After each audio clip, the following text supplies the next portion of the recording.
Welcome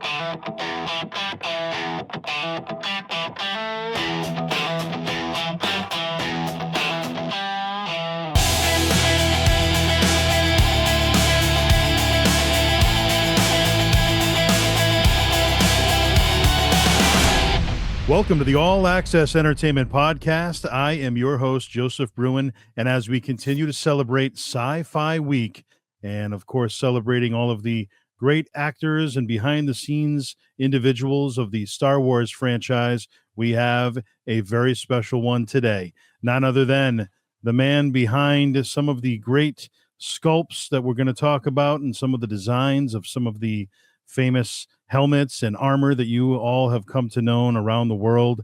Mr. Brian Muir, thank you so much for joining us. Pleasure. Glad to be here. It's a pleasure to have you here for sure. And why don't we just rewind a little bit to the very beginning, growing up as a child and into your teenage years, maybe some of the first film that you were a fan of, some of your first memories of film. Well, back in England in those days, mainly we had small British films, which is basically what I actually started on, small British films that were made there. And we didn't get the real blockbusters in England until Star Wars really was one of the first. There were big films made, The Eagle, made mainly at Shepperton Studios, which was in Borehamwood. I mean, Borehamwood was almost the Hollywood of England. You had about 5 studios there. You had Elstree, or at the time it was Associated British Productions. You had MGM. You had the television studios, ATV. You had Gate Studios, and there was one other. So, yeah, it was well known for films at that time, but it was MGM that made the big movies. At Elstree, they made things like Hammer horror films. They had television there as well, The Saint, which was Roger Moore, The Avengers. So it was that sort of stuff that was made there. And as far as your sculpting background goes, when did that start for you? It started at the age of 16. And I had a 4-year apprenticeship at Elstree Film Studios, which, as I said, was Associated British Productions at the time. And we were working on small British films. So it was at the age of 16, I became a professional sculptor. So I was very, very lucky. I was the only one ever in the film industry in England. So I had a great training. As well as working on films at the studio, I went to college 2 days and 2 evenings a week, doing wood carving, lettering, life drawing, life sculpting. So I was doing all that side that you don't get to do too many figures on films. So it was great training from that point of view as well. And so when you created Darth Vader's helmet and armor using Ralph McQuarrie's design. Something like that, what type of length of time are we looking at for a project like that to bring that to life? Well, it was about, in all, I would say probably about 2 to 3 weeks. I didn't actually work from Ralph McQuarrie's concept art on the mask and the helmet. I used his concept drawings and paintings for the chest armor, the shoulder bells and the shins. But I had a small drawing from John Mollo to do the mask and helmet from. And they moulded Dave Prowse and created him in plaster. And I sculpted on the plaster Dave Prowse, knowing that what I sculpted would fit onto Dave afterwards, allowing for a casting thickness. The thickness of the cast that they get out of the mould, you have to have at least that in clay on top of the plaster to know that it will then fit Dave afterwards. And what are some of the personal memories you have of working with Dave Prowse over the years? I never met Dave Prowse on the film. I met him many times in the last 20 years from being at conventions with him. We often used to sit next to each other and I got to know him quite well. But actually on the film, the only Dave Prowse I ever saw was the plaster one that I worked on. But actually doing the mask and the helmet, I chopped from the shoulders upwards, I chopped that off of the complete figure of him. So I could put that on a sculpting stand. And what I did first was the mask. And I did the mask back and front. But the back was discarded later because Dave Prowse was so claustrophobic in the mask with the front and the back on, because his head was totally covered in. So they did away with the back of the helmet and just used the front and attached the actual helmet after that. But I did the mask first, and George Lucas came up and he liked what he saw. So they molded and cast that in plaster. And then I sculpted the helmet on top of the plaster mask. Then that was molded using the mask as a molding ground. And then they cast the helmet out, and they had the special effects did fixings to fix it to the mask, which they would have to do, put the mask on Dave Prowse and then attach the helmet to the top of that when they were filming. And he was still claustrophobic in it and found it hot to be in it. So every time they finished shooting, he would take it straight off and until they were ready to shoot again, and they'd put it back on him. And early on, when you're working on this project, how did it feel to see how big it had become? Because nobody knew Star Wars was going to be as big as it had become. It was a small budget, but to see your design, just kind of becoming larger than life around the world, what did that feel like for the first time? Oh, it was amazing. I mean, really, if I'm honest, the crew didn't think the film would be much of a film. And were we proved wrong when we went to see the crew showing the following year. So I started at the beginning of 76. The film wrapped up in about June time. And it was the following summer that we actually went to see the crew showing.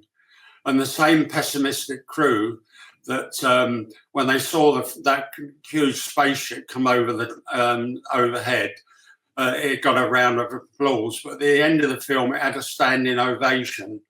And although I've worked on over 70 films, that's the only time I've ever seen that at a crew showing, where we realised at that point that we'd worked on something special. And of course, you went on to sculpt the Stormtroopers' armor. Did you enjoy aspects of the Stormtrooper more so than Darth Vader, or vice versa? Not really. Funny enough, the Stormtrooper was the first job that I actually started on. I started at the beginning of January 76. So come this January, at the beginning, it was 50 years ago that I started on Star Wars. Wow. But yeah, I started on the Stormtrooper. Again, I had a plaster figure.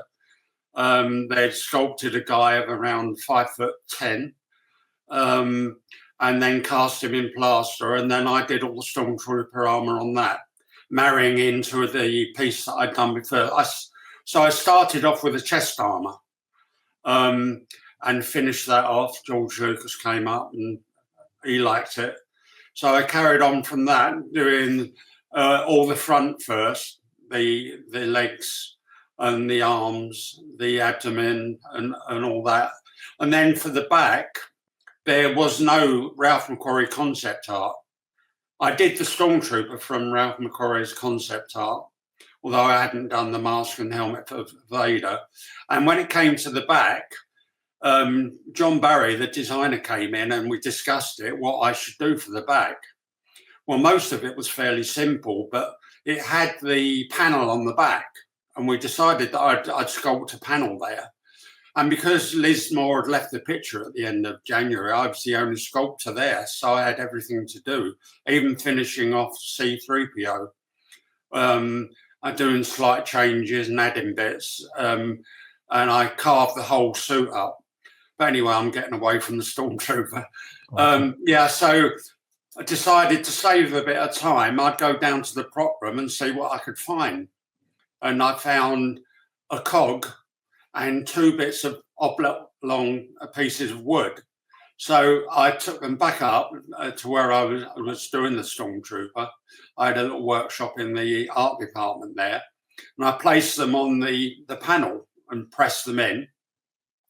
And I've heard all sorts of things said as to what it meant. And really, at the end of the day, it only meant one thing, and that was I saved a bit of time doing it. Right. But as I say, I've heard all sorts of explanations as to what they mean, and they're all wrong. That's great. That's great. Yeah, so it was the Stormtrooper, and I did it, the whole thing. I didn't do the helmet. Liz Moore did the helmet, and I didn't find that out till years after. It was about 2007. And I went to the High Court for Lucas and for myself, because a guy called Ainsworth was saying that he had actually sculpted it, that mine was no good. So anyway, I went up there to fight for my history, and Lucas obviously for the rights to the Stormtrooper. And so, yeah, I mean, I went up to that court case, but it was only then that I found out that Liz had actually done the clay helmet for it. And I actually saw the clay helmet at the time. We had a small workshop up in the art department, and I went into work. Liz had gone. I went into the art department, and outside was a clay helmet covered in plastic. And I pulled the cover off and looked at it, and I thought, well, that's a nice job. I wonder who did that. And I had no idea, because Liz had come into the art department after I'd gone. That's why it was in the hallway on a table there outside of the workshop. And it was only when I was working on Harry Potter years after, in 2007, and I went to see the head of special effects, John Richardson, who had been Liz's boyfriend at the time. When she went out to be with him, he was doing a film out in Holland, a film called Bridge Too Far. And he'd set up a little workshop for her in the corner of his workshop to do the clay helmet. And I only found out years later when I actually talked to him, and he told me that she had actually done it. Although she, even then, I mean, in the court case, Lucas really wasn't that concerned about getting Liz the recognition for doing it. They just wanted it that Ainsworth hadn't done it. So they gave the credit to a guy called Pemberton, who had done a terrible version of it that's in my book, actually, in the making of the Stormtrooper, the original Stormtrooper. So yeah, I mean, that was Liz did it, and it makes a lot of sense, because she was very friendly with John Barry. He actually got her on the picture first to do C-3PO. So she'd been on it a couple of months when I started on it, but she went off at the end of January. So I only worked with Liz for a month, and then I worked for another 4 months by myself in the art department doing the Stormtrooper, the finishing off of C-3PO, Vader, mask, helmet, the chest armor, shoulder bells and shins. So I did all of Vader. And I did the head of the Death Star droid. Yes. That was in the Sandcrawler. And I did CZ3, which was again in the Sandcrawler. And you see it walking down to the cantina. And the Death Star droid, what material was that made out of? Well, I did it in clay, but they cast it in fiberglass. Okay. And then all the armor was from bits of because Liz did a few different Stormtroopers. They molded them as well, and they used some of those bits on the Death Star droid, and a couple of bits were made up in metal. So it was a bit of a mixture, but I did the helmet, the head for it.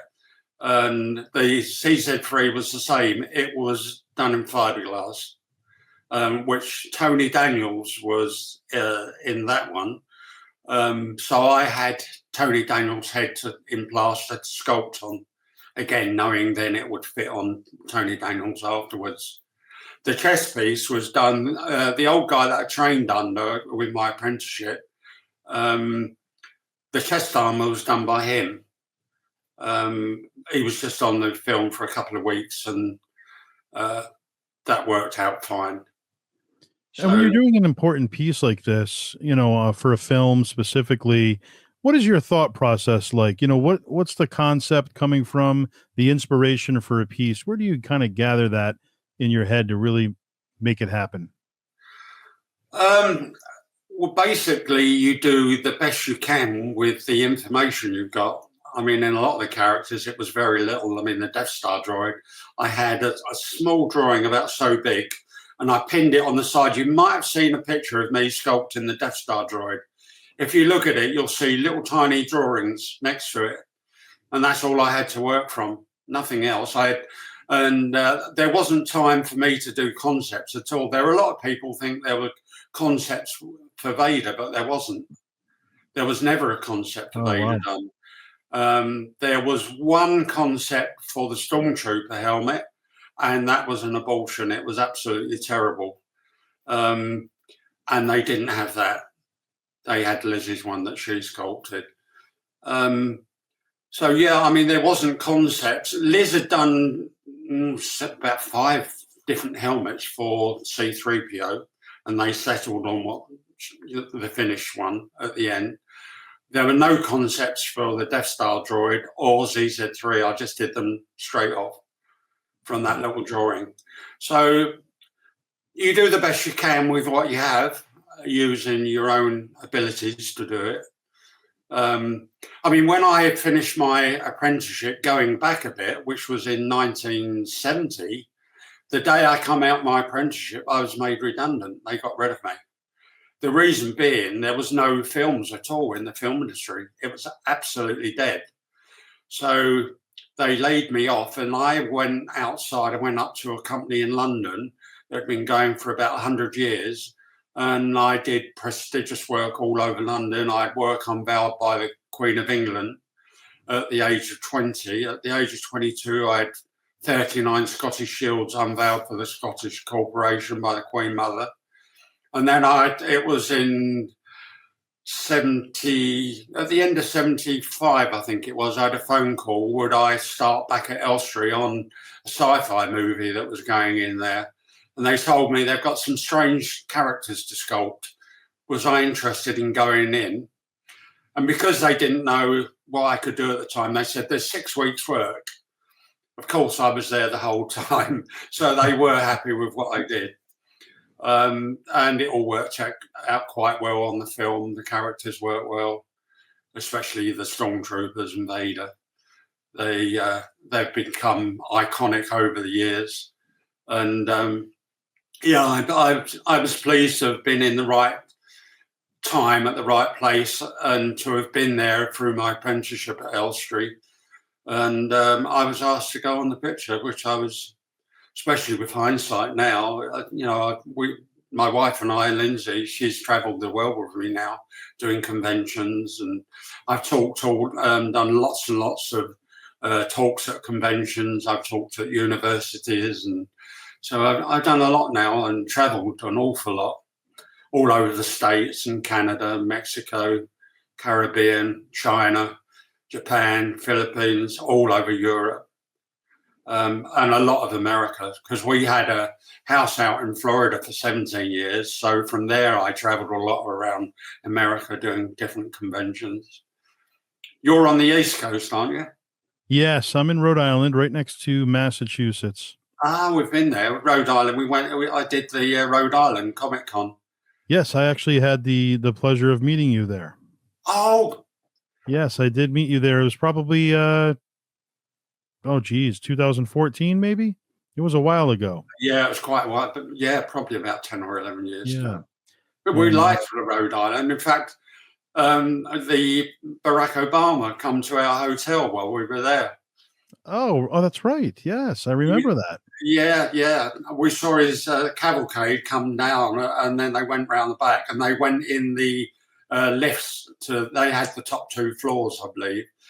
It was a bit of a pain in the neck for us because they had all the security there. So going into the hotel, you had to go through the machines and all that every time. but yeah, it was a bit of a talking point. Yeah, it makes for a good story. And we did go to the end of the island, where the Newport, that was it. Oh yes, yeah, very beautiful out there. Yeah, it's lovely. Really enjoyed it. Brian, tell him the story. Yeah, there was a little story. We went in a little coach, and he said, "Oh, go up to. There's a red building there. It's the oldest building on Rhode Island, pub." And we went in there, and there were two guys at the bar, and there was only us there. It wasn't many people in there, and that we got talking to them, and they did tried restaurants and that for Anthony Bourdain, and we kept asking them questions. And at the end, they said, "Oh, what do you?" We were getting up to go, and they said, "Oh, what do you do then?" I said, "Well, I'm a sculptor, but I'm fairly well known for having sculpted Darth Vader." They went, "What? Why didn't you shut us up? Why didn't you tell us?" And like the guy at the bar said, "Oh, this coffee's on George Lucas." And as we were going out the door, they were still saying, "Oh no." We didn't actually talk about Vader and the other characters and that. Yeah. But, yeah, we liked Rhode Island. It was nice. Yeah, it'd be great to have you back. Hopefully you make it out here again for a Comic-Con someday. Yeah, I mean, if we got invited, we'd come. But yeah. I don't know quite at the moment with things the way they are. But yeah. So when it comes to Comic-Cons and meeting your fans and getting that opportunity to meet them one-on-one, what has that been like for you so far? We've loved it. I mean, the 501st are always so respectful to us, and we go out to dinners with them and always have photo shoots with them. Yeah, I mean, we've really enjoyed it, chatting with fans at the table. We've written 3 books, and we've sold lots of books at conventions. So yeah, we've had and traveling to places you would never go to. Would never have gone to China or Japan or the Philippines. Places like Dubai, we would never have gone down there. And even this year, we've been to places like Slovenia, which is a beautiful country. Bulgaria. We went to Switzerland at a huge convention there with 98,000 went to that one. Wow. So that's huge for a convention, much bigger than Celebration. You normally get about 30,000 odd there. So yeah, that's a huge one. We've done that 5 times, and we're going back in 77 because it's Star Wars year, 50 years. So yeah, we'll go back to that. But yeah, we've loved them. We've got another year to look forward to, more conventions, more traveling. Right. Now, 2009, your autobiography, In the Shadow of Vader. Why don't you tell us how that came about and, that whole process of releasing that to the public? Well, I've been saying for a few years that I'd love to write a book, a bit of a biography. And as I said earlier, we had the place in Florida for 17 years, and we'd go out there. I'd finish on a film in the winter. We'd go out there for 4 to 6 weeks. And I'd said to Lindsay, I'd love to write a book. And she said, well, why don't we start? So we started it longhand out in Florida. And then obviously, but when we got back, we couldn't stop. We had to carry on and finish it. So, yeah, I mean, it wasn't just Star Wars. I couldn't make a book of that in itself, in a way. So brought other films into it and a bit of personal stuff and all that. And then we had 5 years later, we thought, well, we better do the second half of the, because it'd only gone up to 77, or was it 87 we went up to, and then finished it up to date. I've been retired 8 years now, so went up to 16. And then in lockdown, about 2020, we wrote the Stormtrooper book, which has gone down pretty well. It's quite a nice book, actually. And there's quite a bit of a story with the court case, and R.S. Frops are in it, and the 501st, Albin Johnson. met him a couple of times. A really nice guy. And we certainly encourage the fans, who haven't picked up a copy yet, the autobiography, of course, In the Shadow of Vader, then your second book, Beyond the Shadow, 48-year career sculptor. And then the third, of course, with your wife, Stormtroopers, The True Story from 2020. So 3 fantastic books for the fans to check out. Yeah, funny enough, there's some guy said that bought the Stormtrooper book. He said he loved the book, but it really annoyed him when he read the chapter about the court case, what Ashley Ainsworth had done. So, yeah, I mean, it has been very well received, that one. And they've all got nice covers, I think. Yeah. In 1982, you were a part of The Dark Crystal. Kind of walk us back through that experience for you. Well, it was a strange film to work on in a way because all the characters were actually made for the film. I wasn't actually working on the characters such. I was doing more the set work. But there was some lovely set work to do, and a lot of it, I did the Skeksis bed, all the ornate work on the bottom of that, and then some of the sets, there was really organic work done on them. So it was a different film to work on. I mean, being a professional sculptor in the film industry, the work you do is so varied. I mean, Bond movies, I've worked on 9 Bond movies, and the variation you get. For GoldenEye, I did all the big Russian statues, a 20-foot Stalin, 17-foot Lenin, about 3 or 4 other figures around 14 to 17 foot, lots of big panels. And that was used in the night shot for where they'd ripped all the statues down in Russia and put them in this statue park. And the scene was Bond was there, and he had 5 dots on his chest, so he had guns trained on him, and so all these big Russian statues were in the background. But and then you things like Octopussy, all the Indian palaces. I did a crocodile for that, where the mugger goes down into the moat and a crocodile turns over and eats him. Things like the shark that Jaws wrestles with in the Shark Tank. You know, the big character with the silver teeth. Oh, yeah. And he wrestles with the shark that I sculpted. Oh, and you see the same shark swim up to the actress that gets dumped into the shark tank. But yeah, I mean, I've had a varied career. I mean, the Indiana Jones pictures were quite interesting to work on. Absolutely. I mean, talk about extravagant sets, Oh, yeah. I mean, they were good sets, actually. The first one, I did the snake in front of Harrison Ford, the cobra. Oh, yes. When you see they shoot from behind his head, it's a live cobra behind a glass sheet, a big glass sheet. They didn't want to take any chances. Right. But when they shot back the other way to see his terrified face with the cobra in front of him, they couldn't use a glass sheet. So I sculpted the cobra that you see from the back when you see his face. Other stuff, but the one that I enjoyed the most was Temple of Doom. Had some lovely work on that. It was all in Indian. Apart from, I mean, things like the heart that they plucked out of the character. You see the high priest take the heart out, and it's still pumping in his hand. Yeah. Well, I sculpted the heart.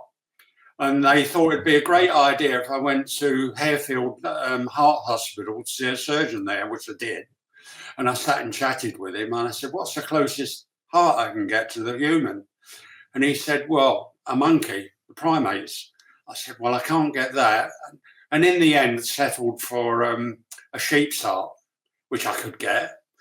And as I was going out, he said to me, he said, "I'm doing open heart surgery tomorrow. Would you like to come along and watch?" And it took me about 2 seconds to say thank you, but no thanks. It wouldn't have been any good to me. I could hardly stop him halfway through the operation, so I'd like to get a few pictures.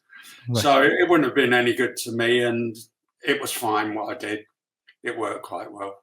Indiana Jones and the Temple of Doom was actually my favorite of the original trilogy, and it was just so, the sets, the extravagance of it, it was beautiful. Yeah. I mean, I did the very opening of the film was the gong, where they pan back off the Paramount Mountains, and you see the dragon there, and it rolls off. Well, I spent 2 weeks doing a gong with the Paramount Mountains, and a dragon went right the way around the outside, and the tail almost married in with the head. And I was pleased with it. It was one of the jobs that I was really pleased with throughout my 48 years. And then they came and said, "Oh, it's a lovely job, but we can't use it. We give you the wrong scale for the Paramount Mountains. We can't pan back from it." So I'd spent 2 weeks doing that, and I had 2 days to do what you see on screen, with the Paramount Mountains going almost right the way across, with a dragon across the top of that. So yeah, I mean, I was put under pressure to do it very quickly. How do you handle a high stress situation like that? Just take it in your stride. You do what you can, and the best you can in the time. It works fine, but it wasn't a patch on what I'd done before. That's for sure. But funny enough, I did another snake for that. It was the one where Kate Capshaw was sitting under the tree. There was a scene where they lit the fire, and they were sitting on a log behind where the fire wasn't, but she was sitting against the tree, and a big python started slithering down towards her, and it head came onto her shoulder, and she grabbed it and chucked this python across from her. But she was terrified of snakes. She wouldn't have a snake near her, a live one. So that's why I had the job of sculpting it. And it again, a lady called Val Charlton did the painting of it, and she did a really nice job. It looked very lifelike when it come down out the tree. They didn't put a lot of movement in it, but enough to make it look lifelike. And with all oh, sorry, go ahead. If you ever stop the film where she's chucked it and it lands on the floor, you can see it's lifeless. Oh, yes. It wasn't a real snake. And funny enough, at that same scene, I had a baby elephant's head to do. They had the real baby elephants behind the actors, but they wanted a close-up. And you can't get a baby elephant when you say, camera roll over, shoot. Baby elephant's not going to do what you want it to do. So they used my one. The trunk would move. They had wires coming out the back. The eyes would open and shut. They put eyelashes on it, hairs right down the trunk, and that works well when they did close up. Originally, they were going to have her in a tent, and the baby elephant puts its head in the tent and starts feeling around the back, and she thinks it's Harrison Ford getting fruity with her. And they decided not to go that way, so it wasn't used for that, but they used it for close-ups behind the fire. Now, for those who so much other work, that film. For those who are just getting into sculpting or designing, what advice do you have for somebody who's just kind of looking to get into the business? I would say make sure you get a really good folio together. Take photographs of all the work you do. And don't be frightened to copy stuff. You do an awful lot of architectural work for different films, and lots of different styles. It could be Indian, Egyptian, Assyrian. So there's so many styles that you can have to do, and you have to be able to do them. So it makes the sets look realistic and believable. So don't be frightened to copy different styles of work, and again, take pictures of everything you do. I mean, things like Alexander the Great didn't. There was great sets on it and some good scenes, but the storyline let it down. And it didn't help that they'd used all Irish actors on it, with Irish accents either. But the sets on it were brilliant. I had some lovely work. I had a 14-foot king with 4 wings to do. I did that in clay, and lots of other beautiful panels to do on that one.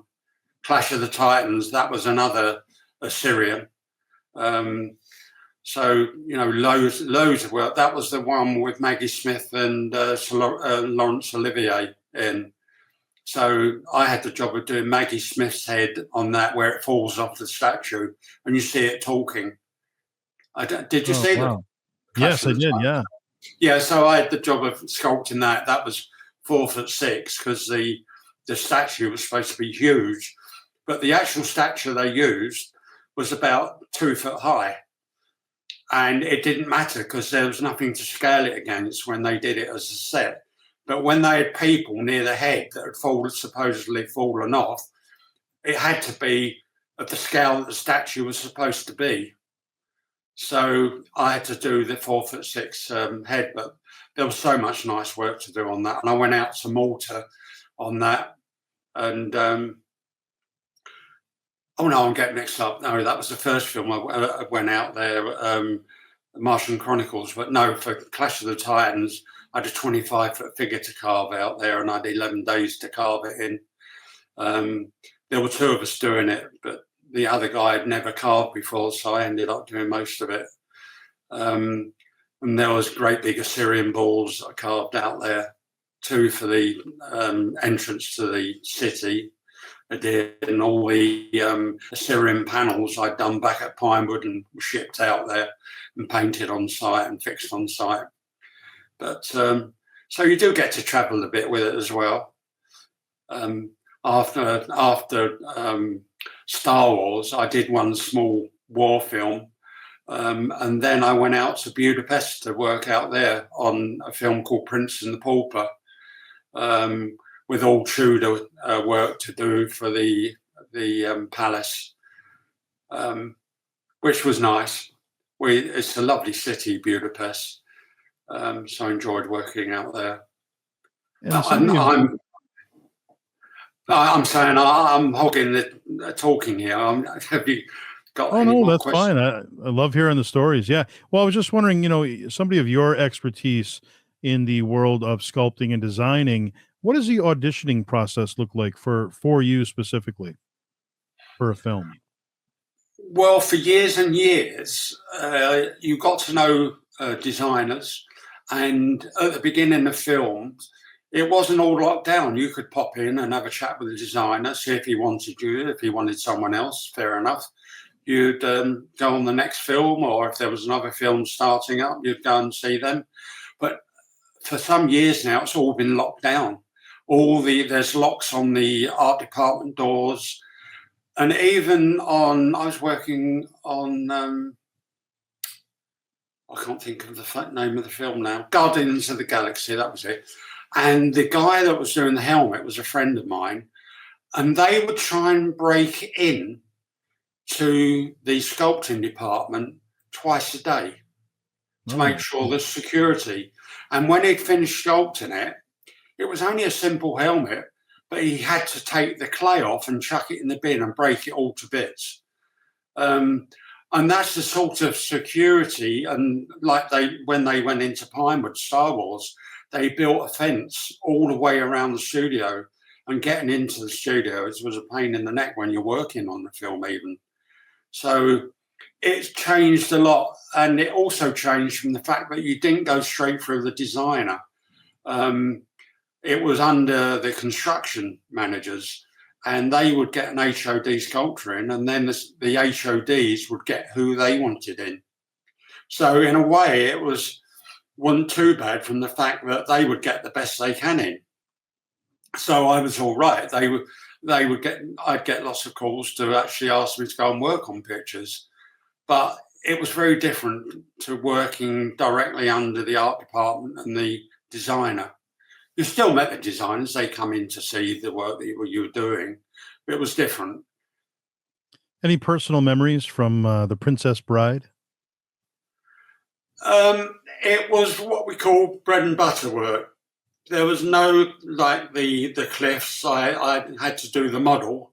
The cliffs were about 100 odd foot high. So I did an 8x4 section, and they used that to build the model up to a reasonable height.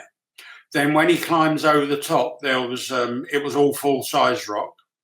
So carved that, and all parts of the broken down castle. But there wasn't any really nice work on it at all. It was just bread and butter work. It brought money in to pay for your kids and mortgage and all that sort of thing. And you had to be prepared to do that to make a constant living within the industry. Yeah. And having 48 years, I worked on 70 films, just over, I think. And, it's what you have to do. There are certain films where you got a mixture. You get some bread and butter work and you get some really nice work as well. But occasionally you get a film where it's just not very nice. Yeah. Working on over 70 films in your career, is there a certain keepsake that you have? A piece that you still have to this day from a set or from a film or some of your work that means the most to you? Well, no, you might say behind there's Vaders and that but that's what I've got over the last 15 years. But I never had Vader off the original film or anything or any other films. And the only things that I ever had were off a Bond movie. And there was a Bond movie where you had the skaters going around the ring wearing masks. I can't remember which one it was. It was where they had the train and there was a circus, and I had to do a gorilla's mask and suit that Bond hid behind. But I had 3 masks that I sculpted for these characters on the ice ring. I thought, well, that'd be nice. I'll take them home, a few home, one each for the kids. And then when they stopped playing with them and they were just laying about and I had a bit of a clear out, I thought, I took them down the dump and chucked them. And I've regretted that one ever since. And it was same with the mask. I had that cast in like a rubber, and I threw that away as well. So that's only 3 things I ever had off films, and I've done some very, very nice work on different films. I wish I'd have had something, but I never did. And for the fans that aren't aware of some of your other work, obviously you've been, like you said, part of Guardians of the Galaxy in 2014, Sleepy Hollow in 1999. You, of course, have been a part of Star Wars, as we spoke about, Indiana Jones, Superman, the Harry Potter films, Rogue One, a Star Wars story in 2016.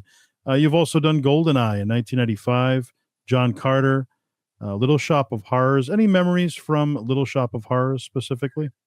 Yeah, mainly I did the architectural work on the street set. I did one of the Aldris models of that. I did all the large scale polystyrene models to get the idea of scale on that.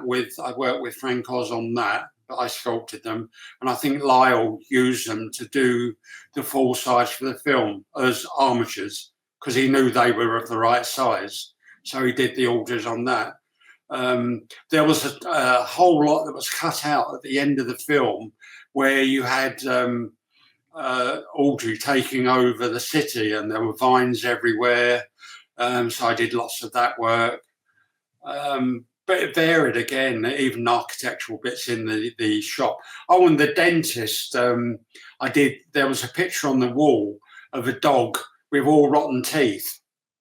I don't know if you remember it. I do remember that, yeah. I sculpted that dog's head and they then put the teeth in and the hair on it and everything. So it was very, very varied, that picture. It was quite an enjoyable film to do because the work did vary so much. Sure. And Raiders of the Lost Ark, you were responsible for the actual working on the piece of the Ark of the Covenant prop, correct? That's right. There were two of us that did that. Keith Short, he did the angel on the top. They moulded, and because it was symmetrical, they used the same on both ends. And then I did the detailing on the arc.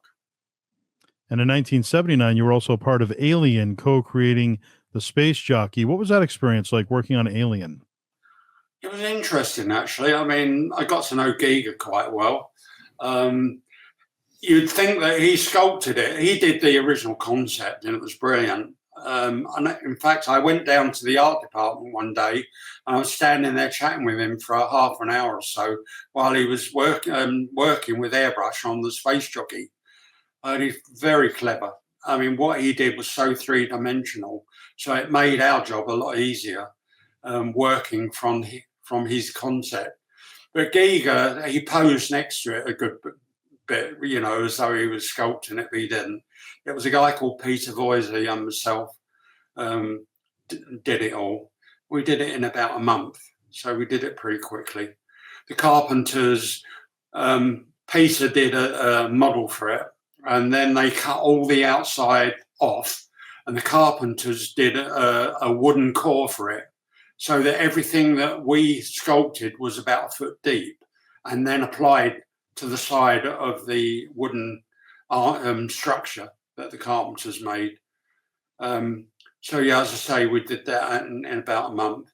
But Giger was an interesting character. He was a wizard and just wore black the whole picture. Every single day he was dressed in black. And the same with his girlfriend, Mia. Both interesting. I used to go down the pub occasionally with Giger and would sit and have lunch down at King's Arms in Shepperton Square. There was other work on it. I did the bones behind the Space Jockey. You see them right the way around the set. Well, I did one section of it in clay on a double radius board. So they then moulded that, and they did lots and lots and lots of casts that were fitted all the way up the set and around the set. And then it was all done by the painters. I did show a picture not so long ago with Giger sitting on them. And he took pictures of me sculpting it. I did put one or two of them up as well, of me sculpting the bone sections at the time. But yeah, another one that was a nice film to work on. They're the entrances to the spacecraft that Peter and I did, and we were waiting up on H stage to start sculpting it, and Giger came in with his reference, and it was top shelf magazines with very explicit pictures. But when Giger left the set, we said, we can't do. We just laughed and said we can't do that. Yeah. So what you see as the entrance is a very stylized version, but a lot of his work was very sexual. The eggs was just one slit across it, and they did a double slit. So things had to be changed. Yeah. But Giger was happy with what Peter and I did over the course of the film, but he had frustrations about what he'd actually designed and what the film would allow him to do for cost and all that. You have to have some sort of restraints on it. There's only a certain budget, and it has to be done within that budget. Sure. And some other films you've worked on: Mortal Kombat, 1995.